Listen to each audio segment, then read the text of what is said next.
Greetings and salutations, everyone. I hope everyone is doing well today. Today I have an assortment of terrifying encounters to share with you. Before we get into those encounters, a couple of links and a pleasant announcement. We'll do the announcement first. A couple days ago, I interviewed a gentleman by the name of Tom. He was sent to dispatch what he thought was a bear. When he got there, he had to dispatch a creature. And a lot of you guys had some questions in the comment section. So I'm going to have Tom back on. I'm going to be interviewing him a little later today, and that way you guys get those questions answered. Now, to the links. As you know, I rely on my Patreon, my PayPal, and my merch store to help the channel to continue to grow and go. Those links are in the description below. Also, Dogman Frightening Encounters, Volume 1, 2, and 3, the audiobook version. They were written and researched by Tom Lyons, narrated and produced by me, Jeffrey Nadolny. They're available on Audible, Amazon, and iTunes. The links to those audiobooks are also in the description below as well. Now, everyone, I have taken far too much of your precious time. Let's get on with today's upload. Shall we? Today's first part of the upload. My mom and I are driving home after having lunch/dinner at our new property with friends and family. My aunt's in front of us, and we're following her home. She's going the same way as us, since we live pretty close together. We reach a bend, and my aunt slows down, and her lights shine on a dog. I immediately recognize it as my mom says, "Aw, look at the cute dog." It's taller than the average dog and wider, but not in that overfed way. Its hair was very long and matted, some pieces reaching the ground, and jet black. Its face was huge and smiling with yellow eyes, and its mouth was ajar. I tell her before she finishes her sentence that it's not a dog about 3 times in a row. She responds with, "Yes, it is." Oh my God, it isn't. Before she could tell me that it was a dog, it stared right at her into her eyes, windows tinted and up. She feels the same chill as I did when I originally saw it. After glancing at it, at first I no longer looked at it directly, because I knew that it could hear what I was thinking. Its gait was as if a human was on all fours. It was extremely disproportionate and large. I've never seen fur that long on a dog. It looked as if a pelt was just thrown on it and hanging loosely. We get home, my aunt says she didn't even see it, though we assumed she slowed down to look at it, since my mom and her are big animal lovers and affectionate. We get inside, my aunt drives home, my mom and I discuss it. She agrees that it was not a dog. I've experienced the same thing a few times now, but I believe once you know, you can always recognize them. This shit's scary. Today's second part of the upload. I used to live in Louisville, Colorado. One day I'm driving around and I heard a very loud female human scream. I start driving the direction to see if someone needs help. When I got close to where I heard the sound, a coyote walked across the road on its hind legs. It was taller than I was, so 3 times the size of other coyotes in the area. As it walks by, it stares into my eyes and screams again. Its screams were so loud it hurt my ears and made me jump. Its eyes glowed momentarily, but that was probably reflections from my headlight. As I drove past, it dropped to all fours and just ran off. This wasn't exactly in the middle of nowhere either. It was in the middle of our town, close to hotels, restaurants, the golf course, and only a few miles from some neighborhoods and schools. Today's third part of the upload. So I spent a lot of time out at my friend's property in Plateville, Colorado. 2 nights ago, we're just hanging out. I decide it's getting late and time to head home. It's about 12 a.m., so I jump in the car and drive down his dirt road when my headlight suddenly dimmed, and my motor sounds strained, so I slow down. I drive a pretty modified car, so it has a lot of weird issues, and I wasn't really too worried. So I open my glove box and grab my flashlight. Then I look up and see something standing in the road. I quickly reached back into the glove box and grabbed my gun. So I hit it with the flashlight and this thing starts to move. It looks like a coyote, but a lot bigger, and instead of paws in the front, it almost has human-like hands. Now, the other issue is that this thing is massive. It was the size of a St. Bernard, if not bigger. It walked off the road into the field. I tried to find it with a flashlight, but it was gone, so I moved back to the car, took off, and now it wasn't acting weird anymore. About 5 minutes later, the same thing happens, and that creature is sitting in the road again. This time I did not stop, I just kept going. And I didn't hit anything, it was just gone. I grew up on a farm, so I'm used to strange noises and weird animals. This thing was different. I've never been so scared in my entire life. I was shaking and short of breath for 2 hours afterward. Today's fourth part of the upload. So I'm an avid hunter, and every year in my early 20s I'd spend every weekend in the woods of the national park near Oklahoma, close to Red River. I'd normally trek in about 3 to 4 miles. My first encounter was about 10 years ago. I had set up along a clearing that was a good 20 feet up in a tree. As dawn was approaching, I had a large 12-point buck slowly coming into the clearing, about 300 to 400 yards off. I let it come closer, took aim, and shot it in the kill zone through the heart and lungs with my .30-06, 195 grain ballistic tip round. After watching it fall through my scope, I slung my gun and was ready to climb down out of the tree stand. I watched this deer get up and run back into the woods on 2 legs. I had no idea what had just happened, but I've heard stories in my youth from my grandfather, who's half Native American. So I got the hell out of there as fast as possible. A few years later, I'm hunting in the same area. I'd set my stand-in ladder at the previous day. At around midnight, I hiked out to my stand to get ready for dawn. I get into my stand around 2 a.m. I'm waiting patiently. After a couple of hours, around 6:30 minutes till sunup, I hear something grab a hold of my ladder. Then it sounded like something was climbing my ladder. I pointed my rifle straight down and fired. I hit something on the first shot and heard a scream. So I naturally emptied the rifle, still pointing straight down my ladder. I did not dare look down in fear of what I would see. I pulled out my .357 Magnum revolver and proceeded to empty the cylinder towards the sound of movement. Once that was spent, I reloaded it and continued the barrage. There was still something out there, and I could hear it. I had one gun with ammo left, pulled out my 9mm that I kept for self-defense, just in case. I fired a few rounds toward the noise I heard. Then I waited till morning. A few rounds left in my 9mm and clutching it for dear life. When morning finally came around, I looked at my surroundings and climbed out of the tree. Around the tree stand was a dark blackish blood, and it went off deeper into the woods. I hiked to the trail as fast as I could, and when I got there, I saw someone else in the distance. They were going the same direction I was, and he looked scared. I reloaded everything while he was closing the distance, and once he got closer, I asked him if he was heading out as well. He told me he heard a lot of gunshots earlier and a scream. I asked him where he was posted up, and he pointed in the direction I saw the blood trail go. He said he heard something run by him after the gunshots had stopped, and when dawn hit, he saw something animalistic running around on 2 legs. I got his name and we'll call him Jim. He told me that we should get out of the woods. He's native to the area, half Cherokee. If what he saw was what he thought, we needed to leave. We got out of the woods. Surprisingly, we both parked in the same area. We drank a beer. At around noon, summoned up enough courage to go back for our things. After a slow hike, we went to my stand first. My steel ladder that was secured by ratchet straps and bungees to the tree had been ripped from the tree. It was bent and tore up. My tree stand is still in that tree to this day, I assume. He looked at the blood trail and then went white. The tracks were a mix of human and canine.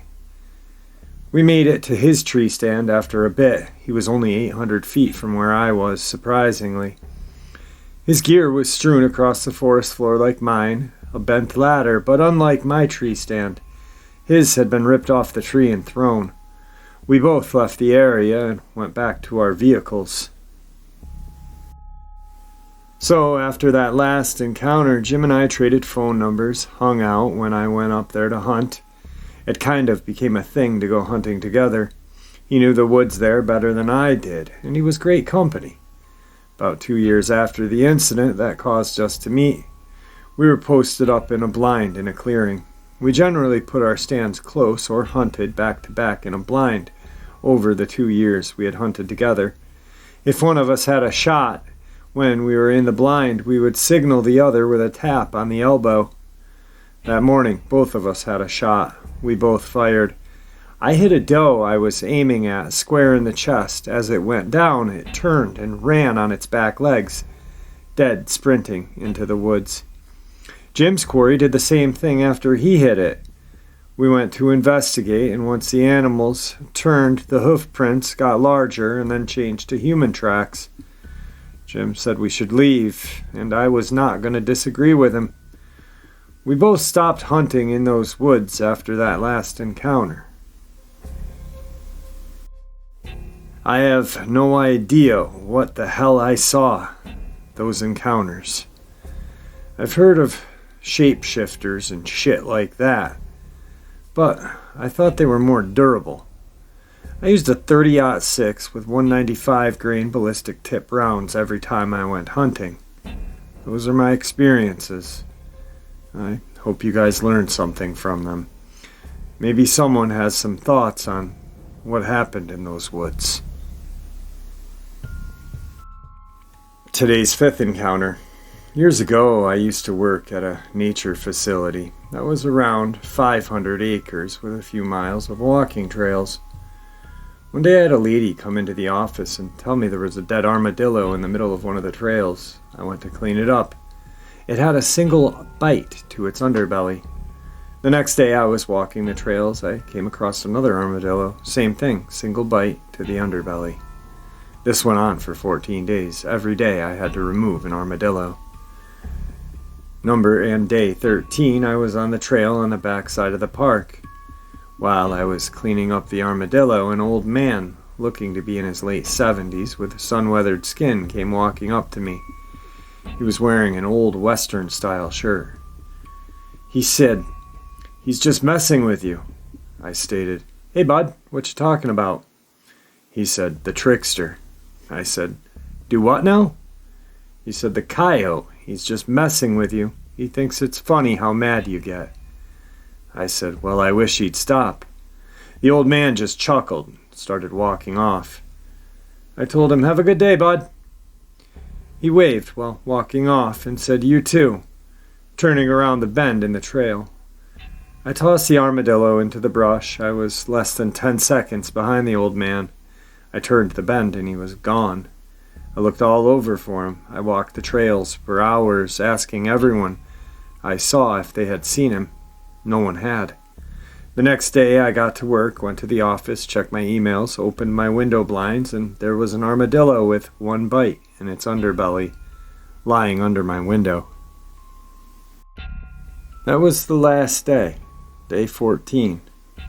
I sat there thinking the old man's shirt had geometric coyotes in the desert. I'm pretty sure that old man was the trickster. Was he the fabled coyote? Today's sixth encounter. A few years ago, I used to have to go on a long drive from northern Illinois down to western Kentucky, just about twice a month. I'd gotten to the point where I knew the drive like the back of my hand. Sometimes it was actually a lot better to make the drive early in the evening and do a bulk of the 9-hour drive through the night, just getting me there about 1:30, 2 o'clock in the morning. No traffic, and in the summer it was relaxing to drive with all the windows down. After crossing into Kentucky, there was about 2 hours of road without even a highway light.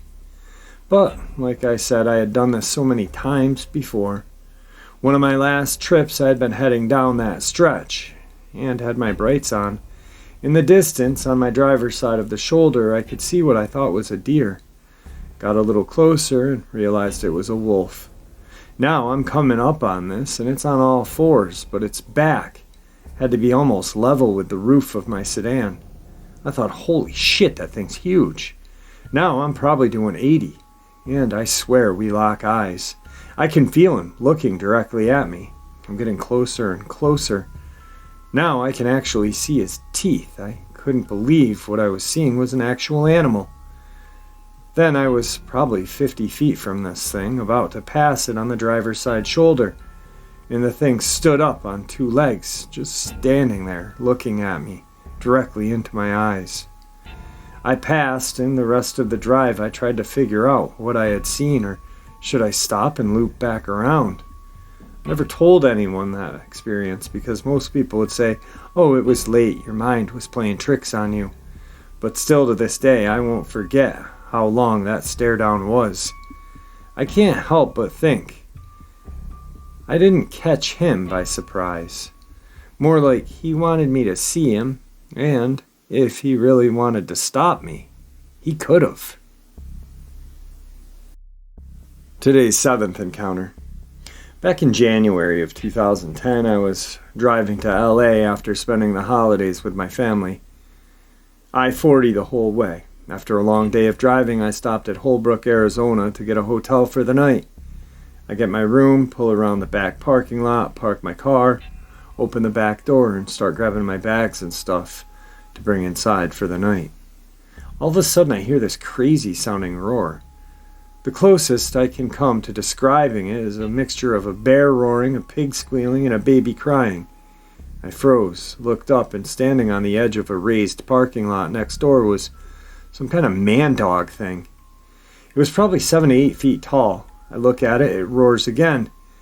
I take off running toward my hotel room. I get to the door scared shitless, fumbling with my key card, and it roars again, like it's just to my left.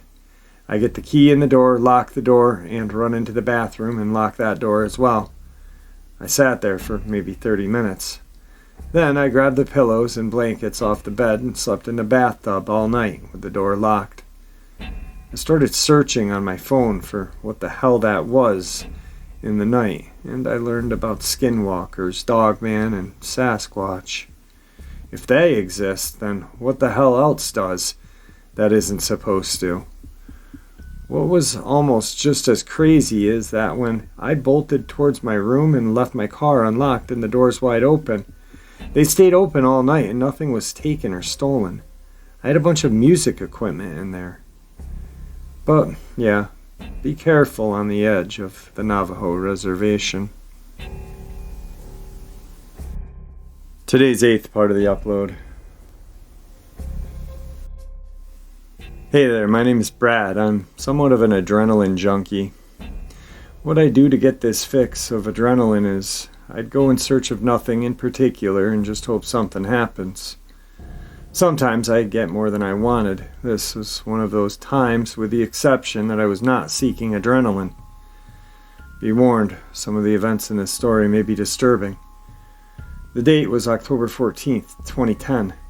I used to live on a decently sized property in the mountains of northwestern Georgia. I loved it up there. So many places to wander off to, and so many places to have a little hideout. It was the day before my uncle's birthday, and me and him wanted to go to our favorite hangout spot, which we called the broccoli tree. In a nutshell, it was an uprooted tree with a big hole enough to fit a couple of chairs and some things where the roots had been. We did some modifications, put a tarp over it so we could stay there even if it rained. So me and my uncle are walking out to the tree, which is a good 15-minute walk from the front porch of my house. As soon as we break into the tree line, we start messing around, pushing each other playfully, without a care in the world. My uncle and I had walked to this tree so many times that we could find it in the pitch dark, so we weren't really that afraid. I sort of had this feeling like we were being watched, but, I shrugged it off just a little and kept walking. Now skip forward a little bit to our arrival at our hangout tree. Nothing seemed out of place, so we went inside and sat down. We started to talk about specific things that he had seen while out hunting and things like that. Then he mentioned skinwalker. Confused, I asked him what that was, and he broke it down so I could understand him. He said they were half man, half beast that could shapeshift. I laughed at this and asked him if he had been playing too much Diablo recently, not thinking that he was serious. He looked me in my eyes with a dead serious look on his face and said he saw one while hunting. My excitement immediately turned to fear as I remembered that I had felt something was watching us on the way to the tree. I tell him that I had a feeling like we were being watched, and he said he did as well. We started listening closely to see if we could hear anything outside the tree, but everything was silent. We both looked at each other and decided we had to leave and leave now. We emerged from the tree and he tells me to jump onto his back so he could run. I did so, and the moment I was on his back and he had a tight grip, we heard something from behind us. I went to turn around and look and see what it was, but my uncle stopped me. Then he started running. Back to the house in the pitch black with something after us. I could hear its footfalls behind us, heavy breathing. It was getting louder. It was getting closer. I screamed faster to my uncle and he starts dead-ass sprinting through the woods. Then the front porch light comes into view through the trees and I say, "There it is." And my uncle trips over himself and we both catch air. I was flung a little higher, so I landed closer to the house than he did. He looked back at me and screamed at me to run and not worry about him. I didn't listen. I ran over to help when something hit me square in the chest and knocked me back. "Don't look," my uncle screams. I wish I would have listened. I look up and see a man with a dog-like head and glowing, solid white eyes. My uncle tries to scurry away from it, but it grabs him and picks him up by his feet and stares into its eyes. Then came a gunshot. The beast tosses my uncle into the tree and scurries away, frightened. That's when the other uncle comes up from behind me and helps my other uncle off the ground. I slowly stood up, wiped myself off, and asked what that thing was. My uncle looks at me and says one word, "Skinwalker." Then all three of us go back up to the house. A couple days later, the uncle that was with me was deployed overseas to Korea. We tried to forget about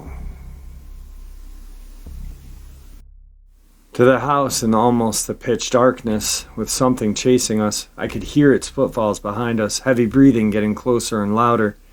I scream faster at my uncle. He starts dead-ass sprinting through the woods. Then the front porch light comes into view through the trees. I say, "There it is." My uncle trips over himself and we both catch air. I was flung a little higher, so I landed just a little closer to the house than he did. I looked back at him and he screamed for me to run and not worry about him. I didn't listen. I ran over to help him when something hit me square in my chest and knocked me back. "Don't look at it," my uncle screams. I wish I would have listened. I look up and see a man with a dog-like head and glowing, solid eyes. My uncle tries to scurry away from it, but it grabs him and picks him up by his feet and stares into his eyes. Then came the gunshots. The beast tossed my uncle into the tree and scurries away in fright. That's when my other uncle comes out from behind me and helps my uncle up off the ground. I slowly stand up, wiping myself off, and asked what the hell was that thing. The uncle that was with me says one word, "Skinwalker." Then all three of us go back to his house. A couple days later, the uncle that was with me was deployed overseas to Korea in the army. We tried to forget about it, but we just couldn't get it off our minds. One night I woke up at 4 a.m. I had a dream. I rubbed my eyes, let them adjust to the low level of lights. 2 glowing eyes are seen from right outside of my window. I grabbed my flashlight that I had in my room for late night bathroom runs, shined it out the window. Within a few seconds, whatever it was ran away, and I have yet seen it again. To this day, both of my uncles have not spoken a word about this and refused to speak about it. Today's ninth part of the upload.